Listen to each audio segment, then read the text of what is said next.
बिस्मिल्लाहिर्रहमानिर्रहीम अस्सलाम वालेकुम। आप अंदाज़ा कीजिए कि आज पाकिस्तान के अंदर सबसे बड़े केस की लाहौर हाई कोर्ट में समाअत होती है और आपके मीडिया के ऊपर बड़े बड़े चैनल पर इक्का दुक्का खबरें हैं, उसके अलावा कोई खबर ही नहीं है, क्योंकि जो हालात हैं इस वक्त सब कुछ ज़मीन बोस होने जा रहा है और इमरान खान की क्लियर विक्ट्री आज जजेस के रिमार्क से आपको पता चलेगी।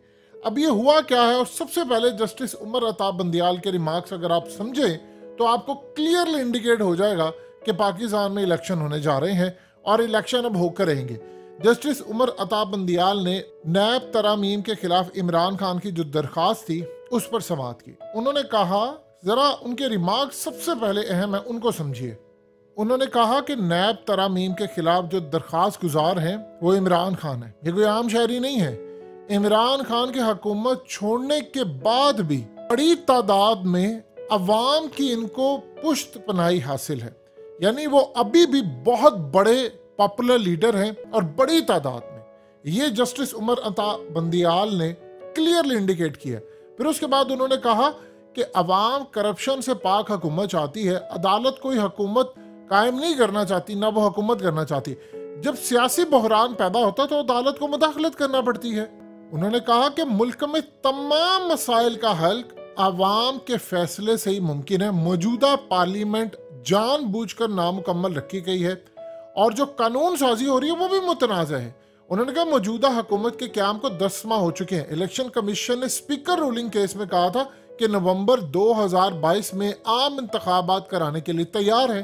उन्होंने कहा कि एक चीज़ आप ज़हन में रखिएगा, ये जितना बहरान है ये अवाम के फैसले से ही जो मुमकिन हो सकता है, यानी जो इलेक्शन की बात उन्होंने की कि जो अवाम का फैसला होता है उससे इसने हल होना है। यानी ये क्लियरली आज उन्होंने इंडिकेट कर दिया है कि भाई वो जो 90 दिन के अंदर इलेक्शन करवाने हैं वो फैसला हम उस पर बिल्कुल बजिद हैं और वो होना है क्योंकि वो आइन के अंदर है। आज ये क्लियरली इंडिकेट कर दिया जस्टिस उमर अता बंदियाल ने। इस सूरत हाल में उन्होंने कहा मुल्क में शदीद सियासी तनाव और बहरान है। तहरीक इंसाफ ने पहली पार्लियामेंट छोड़ दी है। उन्होंने कहा कि अब पता नहीं क्यों वो वापस आ रहे हैं।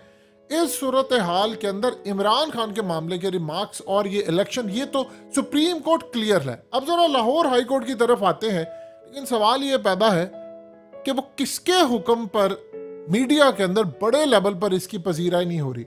अब सूरत हाल ये पैदा हुई है कि आज लाहौर हाई कोर्ट के अंदर जो पीटीआई ने पिटीशन दायर किया कि भाई ये इलेक्शन नहीं करवा रहे, असम्बलियाँ डिसॉल्व कर दी हैं, तो उस पर आगे से वो कहते हैं कि जी फोर्सेस ने दहशतगर्दी से निपटने का काम इस वक्त सरंजाम वो दे रहे हैं। इंतखाबात के दौरान पोलिंग स्टेशन के लिए फौज भी नहीं दे सकते, ना रेंजर्स। तो वजारत दिफा की सिक्योरिटी फ्राहम करने वाले जो इदारे हैं उनसे माजरत उन्होंने कर ली। तो वजारत दाखिला ने कहा है कि हमने इलेक्शन कमीशन को आगाह किया।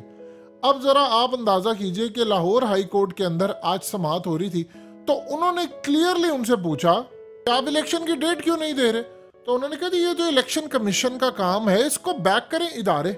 पीटीआई के जो वकील थे उन्होंने कहा कि गवर्नर तारीख नहीं देते तो फिर सदर के पास तारीख देने का इख्तियार है। इस पर जस्टिस जवाद हसन ने कहा लेकिन आपने तो सदर को फरीक नहीं बनाया। उन्होंने कहा कि हमने यहाँ पर देखना है कि तारीखें कौन दे सकता है। इलेक्शन कमीशन ने इलेक्शन करवाने से इनकार नहीं किया। सबसे पहले हमें इनसे पूछ लेने दें कि आप हमें लिख कर दें कि आप कब इलेक्शन करवा रहे हैं और अगर नहीं करवा रहे तो क्यों नहीं करवा रहे, फिर उसके बाद हम देखते हैं कि क्या मामला है। बैरिस्टर अली जफर ने बड़े जबरदस्त वहां पर दलाइल दिए। उन्होंने कहा इनकी नीयत साफ नजर आ रही है, इलेक्शन नहीं करवाना चाहते। आईजी ने भी कह दिया है, चीफ सेक्रेटरी ने भी कह दिया है। आइन कहता है कि तमाम इदारों ने इलेक्शन कमीशन को बराह रास्त मदद करनी है। इन सबके उन्होंने कहा तहरीरी जवाब आने दे तो फिर बात करते हैं, देखते हैं ये कर क्या रहे हैं। जस्टिस जवाद हसन ने कहा कि इलेक्शन तो 90 रोज में होने ही होने हैं, इस पर तो अदालती फैसले पहले से मौजूद है, इस पर कोई इबहाम है नहीं। हम सिर्फ इनसे पूछना चाहते हैं कि बताएं, आप हमें जरा लिख कर दें कि आपके क्या मामलात है। आप इलेक्शन करवाना चाहते हैं, अगर नहीं करवाना चाहते तो कौन कौन सा इदारा नहीं करवा रहा, क्या नहीं है। अब यहाँ पर ये सारे फंस गए हैं। जो अदालत की आज कार्रवाई होती रही है उसमें अदालत ने क्लियरली कहा है कि 90 दिन है इलेक्शन के, वो तो होने हैं। आप इलेक्शन करवा क्यों नहीं रहे, इस पर आप हमें बताएं, फिर हम आपको बताएंगे कि क्या। अब आप जरा अंदाजा कीजिए इनके पास क्या जवाब है। वो जी दहशतगर्दी की इतलात, और भाई इतलात है तो रोको जाकर। अवाम इतना बजट देती है सिक्योरिटी के लिए, रोकना किसका काम है, ये भी अवाम ने रोकना जाकर। ये कहानियां आप छोड़ दे। असल में पीटीआई ने जो पिटीशन तैयार की हुई है, अभी उन्होंने इस बारे में कोई बात नहीं की क्योंकि इलेक्शन कमीशन इन सब का पहले जवाब आएगा कि भाई हम इलेक्शन करवाना नहीं चाहते। अगर इन्होंने कह दिया जी दहशतगर्दी का, तो इतनी मिसालें मौजूद है, इराक से लेकर वियतनाम जंग से लेकर अफगानिस्तान की जंग से लेकर और दुनिया भर की मिसालें मौजूद हैं कि भाई यहाँ पर इलेक्शन हुए तो इन्होंने क्यों नहीं करवाना। अब देखिए क्या इमरान खान करने जा रहे, इमरान खान ने इनके हलक में हाथ डाल लिया। देखिए ज़िमनी इंतखाबात में सारी ताकतें इमरान खान के खिलाफ थी और बाजवा फ्रंट पर लीड कर रहा था। उसने कहा कि मैंने इमरान को नहीं जीतने देना। क्या हुआ, हलक में हाथ डाला इमरान खान ने और इसके बाद ये सारा काम हुआ। देखिए दो चीजें आप ज़हन में रखिएगा, मुस्तकबिल में बहुत सारे लोग शायद एतराज अभी उठाएं, जस्टिस काजी फायद ईसा ने बनना है चीफ जस्टिस ऑफ पाकिस्तान। आपको पाकिस्तान के अंदर ये जो फलाना इदारा फलाने में मुदाखलत, ये पुलिस को उधर से कंट्रोल फलाना, आपको जस्टिस काजी फायद ईसा का दौर इस मामले में, रूल ऑफ लॉ के मामले में आपको याद रहेगा सारी जिंदगी।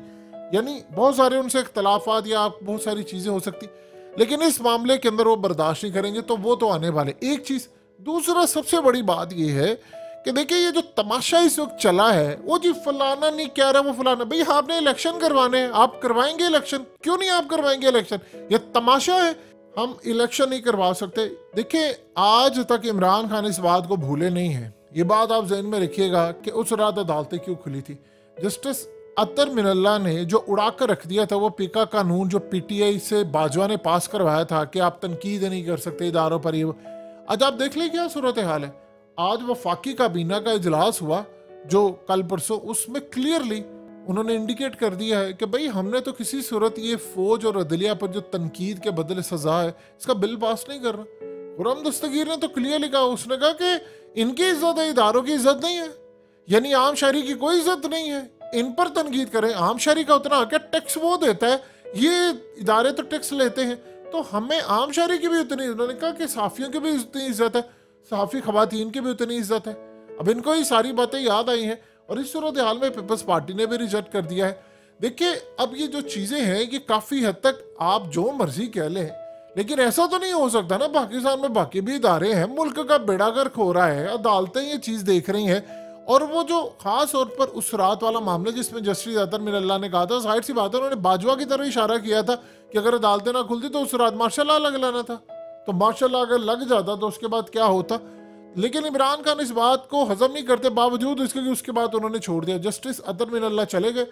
लेकिन अब जो सूरत हाल पैदा हुई है, आप अदालत को कैसे मुतमईन कर सकते हैं? माजी के ऐसा तो नहीं है कि जो सब कुछ कहा जाए वो हो जाए। अब यहाँ पर बहस हो रही है और इनके पास कोई दलील ही नहीं है। भाई अगर आपने कहा दहशतगर्दी की वजह से, तो दहशतगर्दी तो अल्हम्दुलिल्लाह 0.1% है। आप ये देखिए कि IGKP के मौज़म ने कहा क्लियरली, उन्होंने कहा कि दहशतगर्दी के वाक़यात होते, हमने तो उनको कह दिया कि इलेक्शन करवाने को तैयार है, उसको फारिग कर दिया इन्होंने। ये तमाशा ये छोड़ दें आप, इमरान खान ने आना है, आप डर क्यों रहे हैं? क्यों डरते हैं आप इमरान खान से? इसलिए डरते हैं कि इमरान खान ने आकर कहना कि हुकूमत जिसकी होगी उसी का हुक्म अब चलेगा, वो तमाशे खत्म हो गए। वो पीछे बैठकर पुलिस को कोई कहे इमरान खान ने आकर दोषी शरीफ कत्ल की FIR दर्ज करवानी और केस खोलना है, तो इस सूरत हाल में आप इलेक्शन को कितना रोक सकते हैं? अब आप रोक नहीं पाएंगे।